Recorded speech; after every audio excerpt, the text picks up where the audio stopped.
Aujourd'hui, sujet important, la cuisine quand on part en trek et là en particulier du coup pour mon Exatrek, j'ai dû réfléchir un petit peu différemment que d'habitude. Je pars pour 3000 km. Pour les personnes qui se demandent de quoi je parle, j'ai annoncé mon projet d'été 2023 il y a très peu de temps. Je vous mets une fiche là-haut concernant la bande-annonce de celui-ci. Je fais un résumé rapide, je vais traverser la France via l'Exatrek, 3000 km, 138 000 mètres de dénivelé positif, objectif record du monde en semi-autonomie. Pour ceux qui ne savent pas, je me lance aussi dans ce défi pour une association, c'est l'association Adrien qui œuvre pour les enfants malades. Il y a une tombola qui est dans la description. Tout l'argent récolté sera reversé à l'association et en plus de ça, vous avez de très beaux cadeaux à gagner. Donc n'hésitez pas à aller faire un tour. Et vous verrez qu'il y a aussi une cagnotte pour m'aider à réaliser ce projet. Vous faites comme vous voulez, ça c'est au bon vouloir de chacun. Tout est dans la description et je précise également que tous les produits que vous allez voir dans cette vidéo sont disponibles sur lyophilisé.fr à part ce qui est ici, on en parle après. Lyophilisé & Co, c'est mon partenaire depuis un long moment maintenant. Vous avez 10% de réduction sur tout leur site, donc faites-vous plaisir. Le but dans cette vidéo, c'est de vous montrer moi la démarche que j'ai adoptée pour choisir le kit cuisine pour réaliser l'Exatrek. Bien évidemment, c'est pas celui que je vais choisir qui sera le plus parfait. Il y a peut-être des personnes qui en préféreront d'autres, donc ça c'est ensuite à vous d'adapter un petit peu vos besoins, le budget en termes de poids, etc. Là, je vais vous montrer un petit peu comment moi j'ai réfléchi pour avoir le kit qui me correspond le mieux. Toutes les étapes, toutes les démarches, tous les tests que j'ai pu faire. On va beaucoup parler de poids, je sais que ça intéresse pas mal de monde.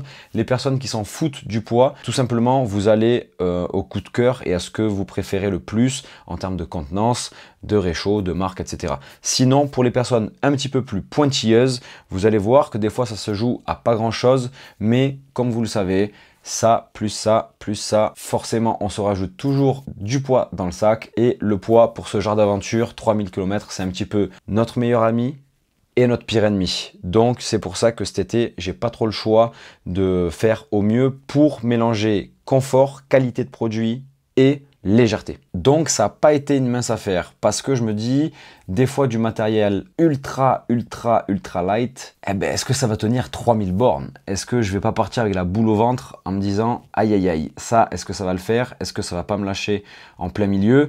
Donc voilà, c'est pour ça que cet été, il faut que j'ai un kit popote, réchaud, cuisine, quoi, qui m'aille le mieux possible par rapport à moi ce que je veux faire. L'objectif, comme je vous disais, est aussi de battre un record, donc je vais sûrement plus manger que d'habitude, je vais me servir peut-être plus souvent du réchaud. Est-ce qu'il me faudra un contenant plus gros ou pas? Alcool, gaz, on va parler de tout ça et je vais tout vous expliquer, vous inquiétez pas. Et bien évidemment, à la fin de la vidéo, je vous donnerai pour moi le kit parfait que j'emporterai sur l'Exatrek, mais libre à vous d'en choisir un autre. Cette vidéo va être super intéressante, donc je vous conseille vraiment de vous accrocher. Il va y avoir beaucoup de chiffres, de tests, de modifications, de poids, etc. Mais je pense qu'à la fin, ça sera vraiment la vidéo la plus complète que vous pourrez trouver, du moins j'espère. Je vais faire au mieux pour choisir vraiment le kit idéal pour vous. Bien évidemment, je n'ai pas tous les produits qui existent sur Terre là, devant moi, mais pour moi, c'est, on va dire, les produits les plus classiques, les plus pertinents, que moi j'utilise en tout cas. Il y a d'autres choses aussi, même là par exemple, il y a une autre façon de cuisiner ici, je pourrais limite le mettre là. On en parlera peut-être tout à l'heure, vous verrez qu'il y a aussi là des avantages à partir avec ce genre de produit. Bref, il y a d'autres réchauds là aussi, je crois qu'il y en a un, c'est un réchaud de chez Forclaz. J'en parle pas parce que c'est pas forcément quelque chose que je trouve pertinent pour cette vidéo et pour ce genre d'aventure. Mais vous pouvez très bien partir avec ça si vous voulez. Bref, peu importe. Du coup, comment ça se passe? Il y a un récipient, il y a un réchaud et ensuite il y a un carburant, donc du gaz, alcool ou essence, peu importe. Ça fait déjà plusieurs choix à faire. Moi, je pars concernant les contenants sur du titane. Le titane, c'est le plus léger, ça dure dans le temps. J'ai rien à dire sur cette matière-là. Il y a l'inox sinon ou l'alu inoxydable. C'est aussi de très bons matériaux, mais le plus léger, c'est le titane. Donc moi, je vais direct voir le titane. C'est plus cher, mais tout ce qui est léger est forcément cher. Oui, je sais, c'est chiant. Ensuite vient le litrage un petit peu de tout ça.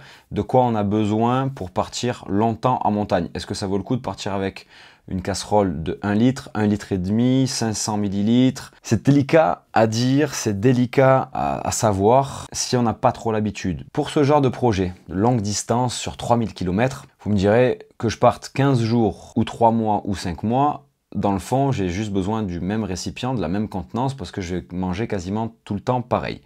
Sauf que moi, cette année, j'aborde cet Exatrek d'une façon un peu particulière. Comme je vous disais, ça va être un défi. Sur 75 jours environ, je vais faire 40 à 45 km par jour de moyenne. Donc il va falloir que je mange quand même en conséquence. Ça fait, personnellement, 4 à 5 ans que j'utilise ça. Cette popote, c'est la popote de chez Taux, c'est la 500 ml. Donc ça, c'est la version classique, 500 ml. Avec son couvercle, elle fait 110 grammes. Ici, on a la même, sauf que c'est la version ultra light. La popote est plus légère, la popote sera un poil plus fragile, mais moi celle-là, c'est la 3e année que je l'utilise, elle est tout à fait intacte. Yaya, le parrain de la chaîne, l'a également. Celle-ci, la version ultra light, fait 71 grammes, si je dis pas de bêtises.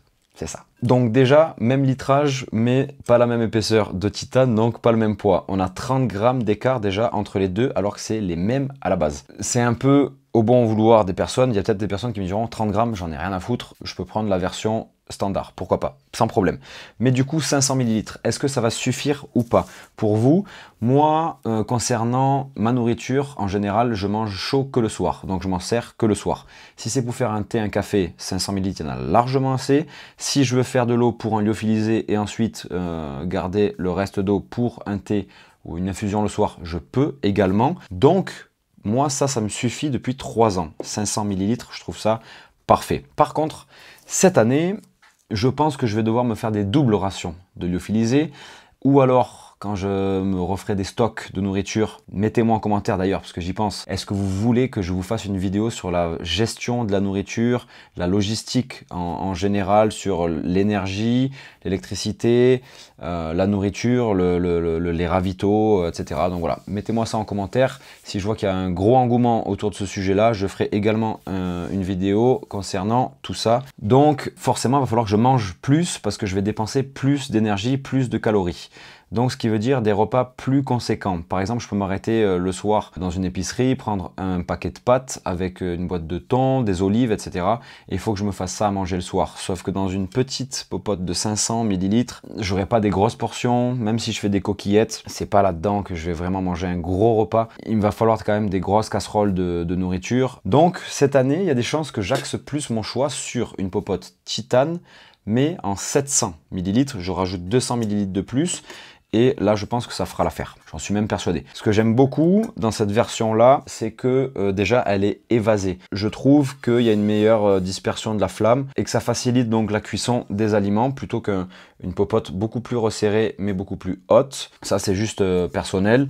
Et pareil, pour venir touiller quelque chose, je préfère que ce soit plus large que plus haut. 62 grammes sans le couvercle et 87 grammes avec le couvercle.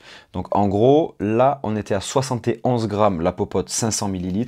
Pour une 700 ml, on est à 87 grammes. Pour une quinzaine de grammes en plus, vous avez 200 ml en plus de contenant. Je trouve ça intéressant. Du coup, voilà, est-ce que je pars sur ça ou pas parce que c'est un poil plus lourd et plus encombrant, forcément, il n'y a pas photo. On verra à la fin de la vidéo, mais vous allez voir qu'il y a plein d'autres possibilités de faire. Donc là, vous avez déjà une bonne réflexion concernant le contenant, la matière et le litrage. Ensuite, on pourra ajouter des accessoires, comme là par exemple, on est sur pareil, toujours un petit quart, c'est 375 ml. C'est un petit quart en titane, plutôt que de boire dans des sortes de petits verres pliables comme j'ai toujours eu, qui au final donnent ce goût de silicone qui commence à me gonfler, je peux plus, ça fait 10 ans. Je me dis pourquoi pas, s'il y a juste besoin de boire un café ou un thé, j'ai juste à sortir ça. Limite, je me demandais à la base des bases si ça suffirait pas que je parte qu'avec ça pour faire bouillir mon eau pour me nourrir.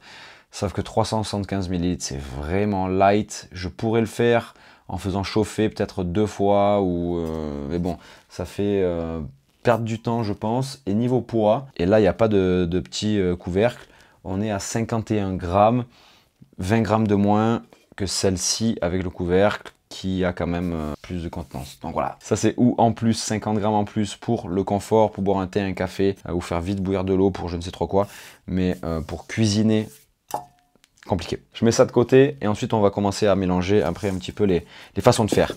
Ici, on a pareil, quelque chose qui est génial. En tout, je vous lève la cartouche parce que c'est pas très représentatif. Si on contre la cartouche de gaz. C'est génial cette façon de l'accrocher là au cul du couvercle. Merci Jetboil de faire ce genre de choses. On va sortir le réchaud parce qu'on va juste compter le contenant. Là du coup on est sur le Jetboil Stash. C'est une petite bombe, hein, vraiment. C'est le réchaud le plus léger de chez Jetboil. Donc la popote qui fait par contre 800 ml avec une poignée en silicone et un couvercle. On est à 139 grammes, 140, versus 87 grammes, la 700 ml de chez Taux. L'écart est énorme, mais il y a beaucoup d'avantages à utiliser ce genre de popote là. Déjà sur le cul là, comme vous voyez, on a un répartisseur de flamme qui va permettre une meilleure répartition de la flamme pour faire bouillir votre eau par exemple. Donc ça sera en général souvent plus rapide que des réchauds dissociés de leur popote. Là c'est vraiment le réchaud qui est conçu pour cette popote là. C'est vraiment la classe, hein. Ça c'est un kit pour moi qui est vraiment quasiment parfait, à part le poids total qui me dérange. Sinon je me tâte limite à partir avec ça cet été parce que c'est la sérénité totale, la classe totale. Vous êtes chez Jetboil, hein, donc pour moi c'est un petit peu les boss dans ce milieu-là. Donc voilà, là vous avez aussi une potentielle façon de faire. On part pas sur du coup un pare-vent, mais on a quelque chose qui sera beaucoup plus efficace qu'un simple comme ça ou un 5 petits réchauds comme ça. Vous allez voir après. Allez, du coup, venons-en au réchaud. Là, je vous ai comparé un petit peu tous les contenants. Maintenant, on va voir un petit peu les réchauds qui m'ont un petit peu tapé dans la tête, qui m'ont fait un petit peu hésiter et qui me mettent toujours un petit peu le doute. Mais j'ai fait mon choix, je pense. Ce que j'ai au milieu là, ça, c'est le BRS 3000T, qui est ultra réputé maintenant dans le monde de la marche ultra légère. C'est un tout petit réchaud qui fait 26 grammes et qui coûte vraiment pas très cher. Lyophilisé & Co viennent de les faire rentrer sur leur magasin, là c'est génial, trop bien. Donc les personnes qui sont fans de produits ultra légers, allez faire un tour sur leur site, c'est enfin disponible chez eux. 26 grammes, c'est bien ça. Là du coup, comme je vous disais, on a le réchaud du Jetboil Stash. Vous allez voir, la différence est quand même énorme, 59 grammes pour celui-ci. Et là, ça c'est une petite sélection personnelle parce que j'adore ce réchaud. C'est le MSR Pocket Rocket 2. Il existe aussi en version Deluxe, c'est-à-dire avec un allumage piezo et de meilleure capacité que celui-ci. Donc là, on est sur un réchaud pareil qui pèse lourd quand même, 73 grammes. Donc je vous les range dans l'ordre de poids. BRS 3000T, Jetboil Stash, MSR Pocket Rocket. Donc là, du coup, est-ce que parce que c'est plus léger, c'est moins bien? Est-ce que c'est plus lourd, c'est mieux? Plus optimisé? Forcément, un petit peu.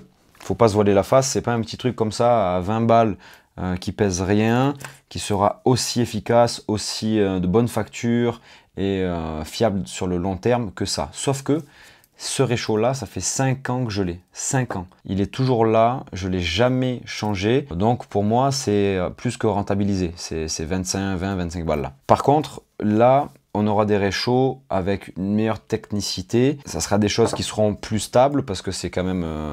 y a pas photo, hein, vous avez vu le diamètre par rapport à ce petit truc. Regardez comme quand ça se déploie, il n'y a pas photo. Donc, pareil, est-ce que si je prends une popote plus grosse, est-ce que ce réchaud fera l'affaire? Est-ce qu'il supportera le poids plutôt que ça? La réponse est pour 700 ml, oui. Pour 800, pour moi, ça commence à devenir compliqué. Pour une popote de 1 litre, ça, c'est mort. Laissez tomber. J'aurais pas confiance du tout.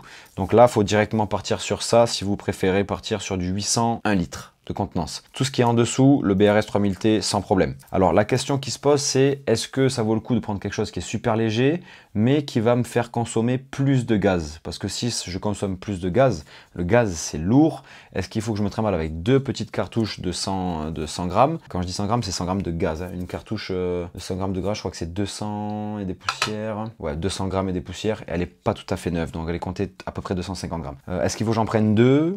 Ou du coup ça me suffira jusqu'au prochain ravito de gaz?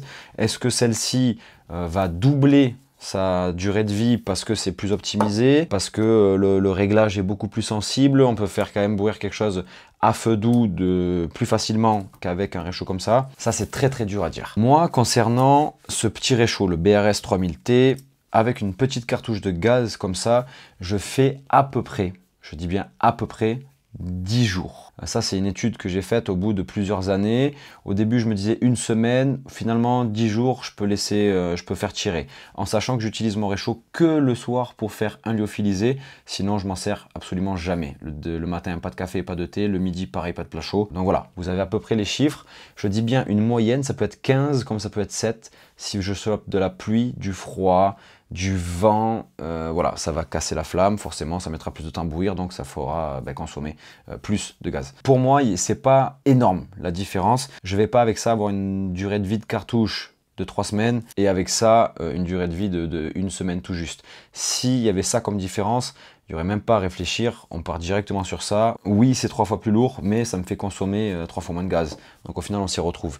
C'est pas le cas. Je me dis, écoute, pour juste faire bouillir de l'eau pendant 2 minutes et demie, parce que vous en avez pour 2 minutes 30 si les conditions sont bonnes, c'est à peu près pareil, 3 minutes, 2 minutes 30, voilà, ça se vaut. Si c'est juste ça, par jour, est-ce que ça vaut pas le coup de partir juste sur un petit gadget comme ça, tout petit là? Peut-être, mais du coup c'est sur 3000 km. Est-ce que un Jetboil Stash super optimisé, en fait ça vient se fixer là, c'est pas fixé, hein, mais le réchaud a des ailettes crantées qui fait que quand on pose la popote dessus, c'est beaucoup plus stable que par exemple ce système là avec un Pocket Rocket et une popote Taux ou un BRSS, c'est pareil, hein. J'exagère un peu, hein, mais là vous voyez, il y a beaucoup moins d'accroche qu'ici. Donc voilà, est-ce que ça vaut le coup vraiment d'avoir toutes ces petites attentions en plus? C'est une bonne question. Je pensais que oui au début, puis au final, je me demande si rester comme j'ai toujours fait, ça serait pas la bonne solution parce que je connais le matos et que ça m'a jamais lâché. Donc pourquoi se faire du souci? Mais comme je vous disais, voilà, attention, c'est 3000 km. Se nourrir, c'est hyper important. Ne pas pouvoir manger parce qu'on a fait un mauvais choix, c'est bête. Tout comme le couchage, matelas, duvet. On en viendra dans des prochaines vidéos, vous verrez, ça a été un casse-tête pas possible. Du coup voilà, avec cette approche-là, je suis venu à une conclusion, et vous verrez du coup à la fin, comme je vous disais, la réflexion finale. Mais j'espère que du coup, vous aurez, réussi à faire un choix sur quoi se porterait donc vos envies, vos besoins. Bien sûr qu'on a d'autres façons de faire, comme je vous disais tout à l'heure. Là, on a un Jetboil Flash. Jetboil Flash, vous avez un couvercle. À l'intérieur, vous pouvez mettre un trépied, mais bon, ça, je ne le prends pas. Vous pouvez mettre votre cartouche de gaz et là vous avez votre brûleur. Donc ça, considérez que c'est l'équivalent de ça. En gros, ça pèse 126 grammes. 126 grammes, c'est le poids de ma popote Taux 700 ml plus mon réchaud plus mon petit quart en titane en plus. Imaginez juste le brûleur du Jetboil Flash. Mais allumage piezo, répartisseur de flamme beaucoup plus efficace. Ici, vous avez un indicateur de chauffe, housse en néoprène pour pas se brûler, la anse qui va bien, la cartouche quand elle est fixée dessus, ça bouge plus. C'est vraiment la classe. Est-ce qu'il y en a vraiment besoin pour faire l'Exatrek, partir en plein été? Je sais pas, je suis pas très sûr. Donc là, considérez que je vais lever ça, hein. La popote et le brûleur plus le couvercle. Un Jetboil Flash, vous êtes à 343 grammes. Voilà, ça reste pas très léger, comme vous avez compris. Et je vous invite vraiment à essayer de marcher le plus léger possible, tout en faisant les bons choix pour garder du confort et de la qualité de produit. Il est là en fait le truc à aller chercher. Comment je vais me dépêtrer pour faire le kit le plus parfait qui réunit le plus de confort, de légèreté et de qualité de produit. Et c'est compliqué, vraiment. C'est pour ça que je suis là avec tous ces produits. Je me dois de faire des tests pour vous, pour qu'ensuite ça soit beaucoup plus clair et que vous n'ayez pas à acheter absolument tous ces trucs-là. Donc, je vais vous présenter plusieurs façons de faire. Par exemple, on part sur le Jetboil Stash. Donc, la popote, le réchaud et le couvercle. Si je pars sur ce kit-là, en termes de poids, on est à 198 grammes. Donc, il est annoncé à 200 grammes. C'est très bien, 200 grammes pour cette qualité-là de produit, 800 millilitres, c'est cool. Franchement, c'est cool, il n'y a rien à dire. Je compte pas le gaz parce que c'est du consommable et on le compte pas dans le poids en général quand on teste des réchauds et des popotes. Si on fait une version, on va dire, classique, une popote Taux 500 millilitres version classique à 100 grammes, plus le Pocket Rocket 2 pour une personne, hein, bien évidemment. Là, on a un kit à 176 grammes. Est-ce que pour vous, du coup, c'est justifié? d'avoir un peu moins de 30 grammes de plus ou de moins. On a deux réchauds qui se valent, le Pocket Rocket 2 est quand même plus puissant. Là par contre on n'a que 500 ml, là on en a 800 et une meilleure répartition de la flamme. Là entre ces deux kits là ça se discute vraiment beaucoup. On peut très bien se dire je prends la version ultra légère et je rajoute juste mon Pocket Rocket. On arrive à 145 grammes. 145 grammes vs 200. Là, ça commence à faire réfléchir. Ensuite, par exemple, si je prends le BRS 3000T, que je le mets dans la popote Taux, la 700 ml cette fois-ci, on arrive à 112 grammes. 112 grammes vs 200. Là, on commence à avoir un duel qui peut se réfléchir. Il y a presque 100 grammes d'écart. Je vous garantis que c'est beaucoup. 100 grammes d'écart, c'est 100 grammes de gaz que vous pouvez importer en plus, par exemple. C'est pas négligeable. Et du coup, si on part sur, on va dire du coup, la version la plus légère possible, une Taux 550 ml, version ultra légère avec le BRS 3000T. Et là, vous êtes à 96 grammes. Là, il y a clairement 100 grammes d'écart. Est-ce que je me prive des 800 ml? Est-ce que 500 ml, ça me suffit? Est-ce que j'ai besoin d'un réchaud, entre guillemets, aussi gros, sophistiqué, optimisé? Voilà, c'est là maintenant qu'il faut réussir à répondre à ces questions-là. Ben, il faut faire des choix, en sachant qu'il y a toujours des petits accessoires en plus. Ça, c'est French Light Outdoor, c'est une marque française qui fait ça. Je suis en partenariat aussi avec French Light Outdoor. Vous allez dans la description, il y a son site. C'est Flo qui fait que des produits ultra légers pour la marche longue distance. Donc là, en l'occurrence, comme vous avez vu dans le début de la vidéo, c'est le range popote pour la version donc 550 ml de chez Taux. C'est quelque chose qui pèse vraiment léger. Et ça, c'est la poche, on va dire, principale quand vous achetez une popote Taux. C'est vendu dans ce genre de poche-là, orange. Et ça, c'est pour la popote, donc 700 ml. On est à 9 grammes pour la version Flo French Light Outdoor. Et là, on est à 20 grammes. Donc, il y a encore 10 grammes d'écart. Donc, ça fait rajouter toujours 10 grammes en plus ou en moins. Et c'est comme ça qu'on gagne du poids, je vous garantis. Donc, choisissez bien aussi votre façon de ranger le truc. C'est pas fini, il y a d'autres accessoires qu'on rajoute. Forcément, une cuillère pour manger. Donc là, il y a deux possibilités. Ça, c'est le grand classique. La cuillère en titane, peu importe la marque. Version longue parce que un lyophilisé, quand on mange, on a besoin d'aller chercher au fond, donc il faut un manche long. Pas tout le monde utilise des manches longs, vous faites un petit peu comme vous voulez. Moi, je trouve que c'est quand même un grand confort. C'est quelque chose qui pèse quand même son poids, ça fait 21 grammes. Moi, je trouve ça lourd pour ce que c'est, et en plus, c'est encombrant, on ne peut pas la ranger dans une popote. Ici, on est sur la version plastique, donc forcément moins durable et moins fiable que celle-ci, mais ça se range dans une poche, ça se range dans une popote, ça se déplie, c'est du coup une version longue aussi à la fin, et on a gagné quand même quelques grammes. On n'est plus à 20 grammes, on est à 12 grammes. Plus là, on a économisé encore 10 grammes, ça fait encore 20 grammes. Juste là et là, versus là et là, ben là, j'ai gagné 20 grammes. Ainsi de suite, et c'est comme ça qu'on fait pour économiser, économiser.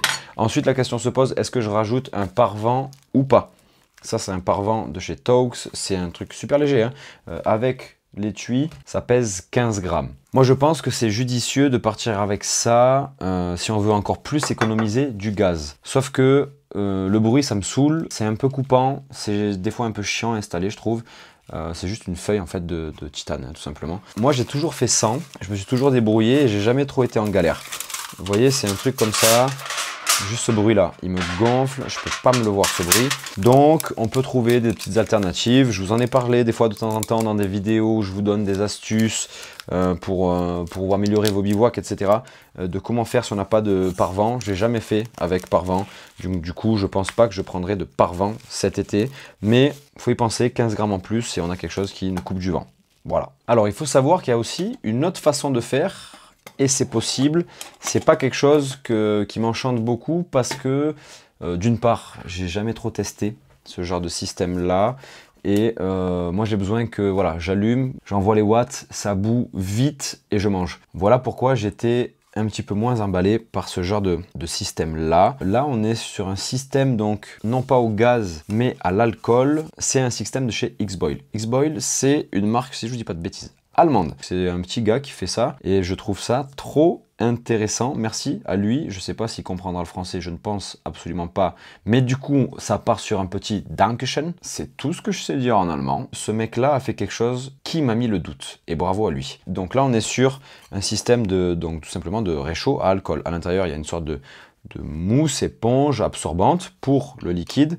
Le réchaud avec son couvercle en lui-même fait 11 grammes. Donc c'est 15 grammes moins lourd que le BRS 3000T qui est déjà hyper léger. On considère qu'on part sur, allez, la popote Taux 550 ml, version ultra light. Donc à l'intérieur, je mets le réchaud. Ça dit 82 grammes. Donc une popote Taux 550 ml plus un réchaud alcool de chez X-Boil, on est plus léger qu'une popote Taux de 700 ml. Par contre, je ne peux pas poser mon réchaud comme ça et ma popote comme ça. Forcément, pas d'oxygène, pas de feu. Du coup, vendu avec, on a ceci. Ceci, qu'est-ce que c'est? C'est un pare-vent.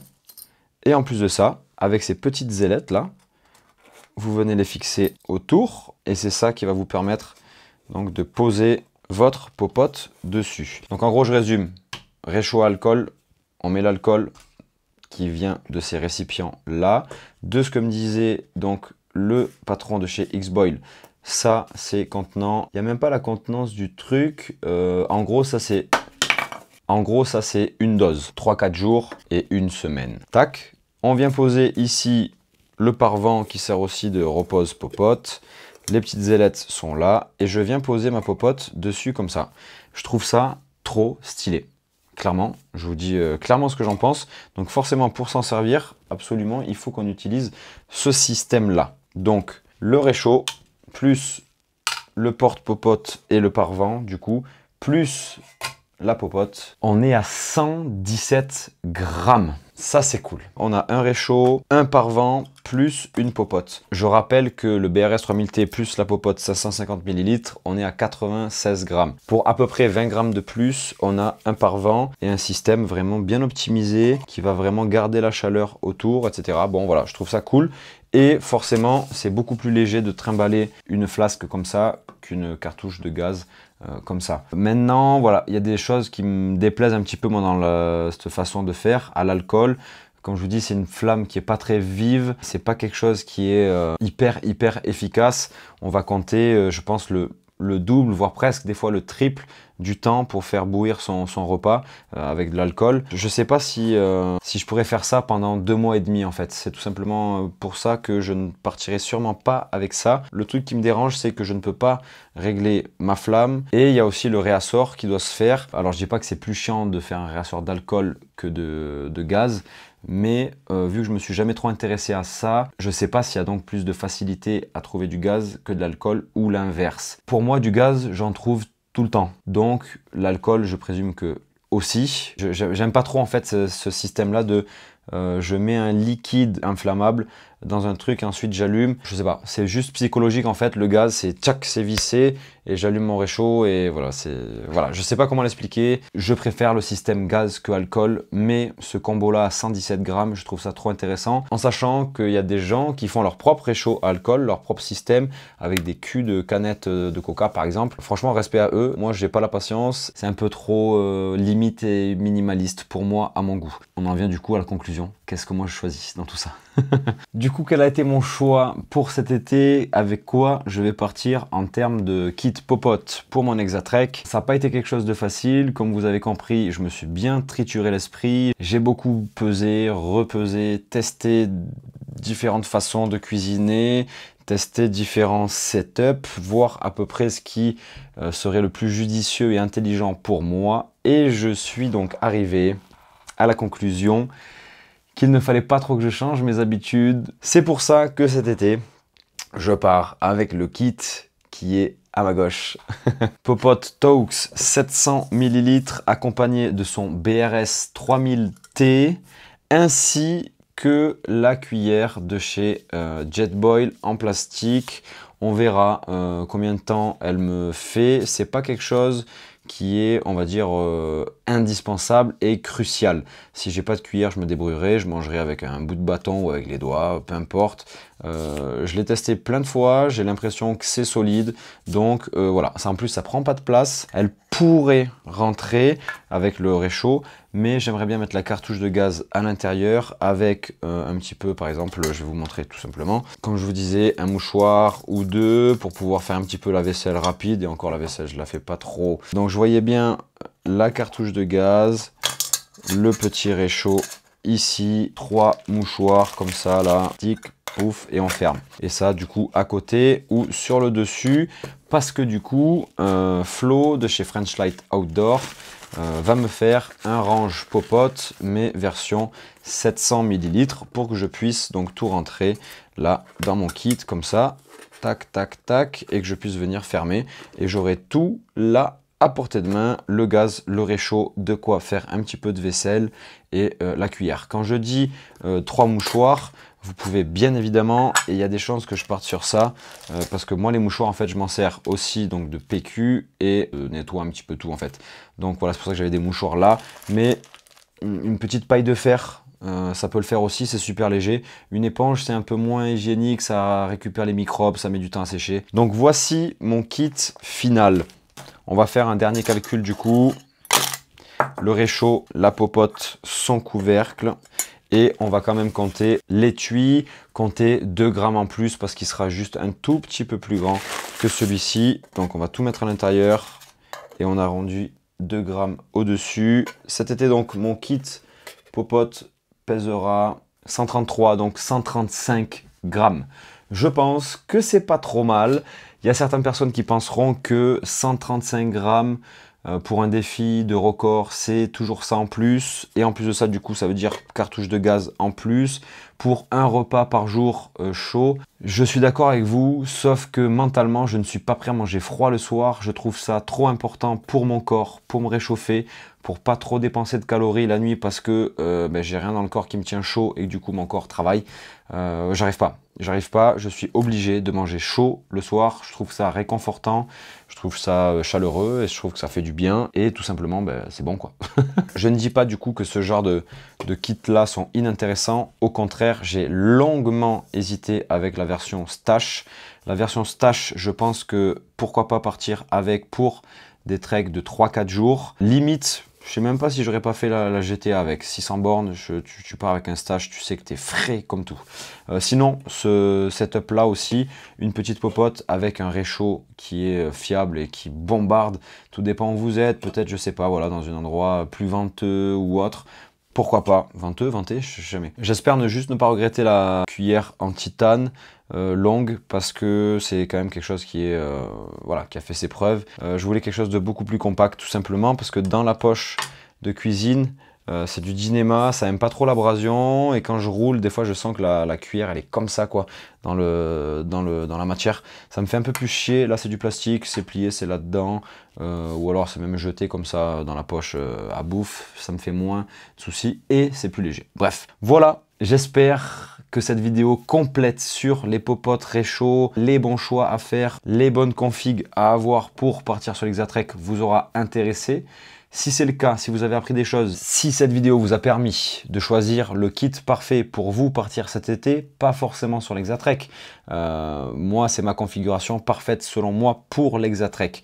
Mais si vous partez en trek, vous pouvez très bien choisir cette façon-là ou cette façon-là ou cette façon-là, ou faire un autre mix comme je vous ai proposé, sans problème. N'hésitez pas en tout cas à me le dire en commentaire si vous avez trouvé ça intéressant. Je continue mes vidéos concernant l'Exatrek bien évidemment, on va en parler pendant des semaines. Et si c'est pas déjà fait, n'hésitez pas à vous abonner à ma chaîne YouTube. En ce moment, ça explose, je suis trop content. Donc merci à tous les nouveaux qui arrivent sur la chaîne. Comme je vous ai dit en début de vidéo, cagnotte, tombola et code promo en description. Allez vous faire plaisir et merci beaucoup pour votre soutien. Merci beaucoup de me soutenir concernant l'Exatrek. Je vais avoir besoin de vous et moi en échange, j'essaye de vous apporter des vidéos toujours enrichissantes qui peuvent vous apprendre plein de choses. Allez, on se dit à bientôt. Comme d'habitude, pas trop de folie. Que Dieu vous l'agrandisse. La vie, bien évidemment. Comme dirait mon papy Yves, hasta la cuerta et merci, au revoir.